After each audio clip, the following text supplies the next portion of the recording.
নমস্কার বন্ধুরা, পুষ্পিতার রান্নাঘরে আপনাদের সবাইকে স্বাগত। আজকে নিয়ে এসেছি পাস্তা রেসিপি। খুব সহজেই বাড়িতে চটপটা পাস্তা বানিয়ে ফেলা যাবে এবং কম সময়ের মধ্যে। তবে চলুন দেখে নিই আজকের আমার এই রেসিপিটি। এখানে আমি এই প্যাকেট পাস্তা নিয়েছি আর তা থেকে আমি পরিমাণ মতো পাস্তা বের করে নিয়েছি। এরপর পাস্তাকে আমি এখানে সেদ্ধ করে নিব। তার জন্য কড়াইতে জল নিয়েছি আর পরিমাণ মতো লবণ দিয়ে দিলাম আর 1 চামচ তেল দিয়ে দিলাম।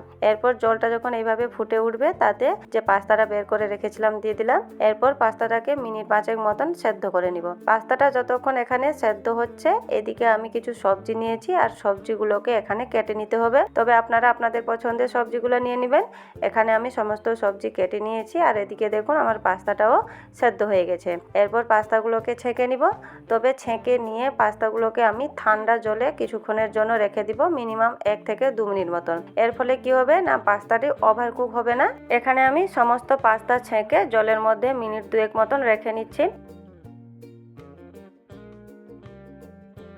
মিনিট 2 পর আমি দেখুন পাস্তাগুলোকে ছেঁকে নিয়েছি আর এদিকে কড়াইতে আমি পরিমাণ মতো তেল নিয়েছি। তেলে দিয়ে দিলাম 1 চামচ বাটার। বাটারটা দিলে কিন্তু টেস্টটা খুব ভালো আসে। এরপর দিয়ে দিলাম বেশ কিছু পরিমাণ রসুন কুচি। রসুন কুচি হালকা একটু ভেজে নেওয়ার পর তাতে দিয়ে দিলাম বেশ কিছু পরিমাণ লঙ্কা কুচি আর বেশ কিছু পরিমাণ নিয়েছি পেঁয়াজ কুচি। এরপর সমস্ত কিছু ভালোভাবে একটু ভেজে নিব যাতে এদের কাঁচা গন্ধটা বেরিয়ে যায়। এখানে কিছুক্ষণ আমি ভেজে নিয়েছি। এরপর তাতে যে সবজিগুলো কেটে রেখেছিলাম তো এগুলো দিয়ে দিলাম। একে একে সমস্ত সবজিগুলো দিয়ে দিলাম। এরপর সবজিগুলোকে নেড়েচেড়ে একটু মিশিয়ে নিচ্ছি। মিশিয়ে নেওয়ার পর এখানে তাতে পরিমাণ মতো আমি লবণ দিয়ে দিলাম। লবণ দিয়ে সবজির সাথে মিশিয়ে একটু ঢাকা দিয়ে সবজিগুলোকে সেদ্ধ করে নিব। এখানে 2 মিনিট মতন আমি ঢাকা দিয়ে একটু সেদ্ধ করে নিচ্ছি। 2 মিনিট পর আমি ঢাকা খুলে নিচ্ছি। সবজিগুলো অনেকটাই সেদ্ধ হয়ে গেছে। এরপর তাতে দিয়ে দিচ্ছি বেশ কিছু পরিমাণ টমেটো কুচি। এরপর সবজিগুলোকে কিছুক্ষণ আবারও ভেজে নিব।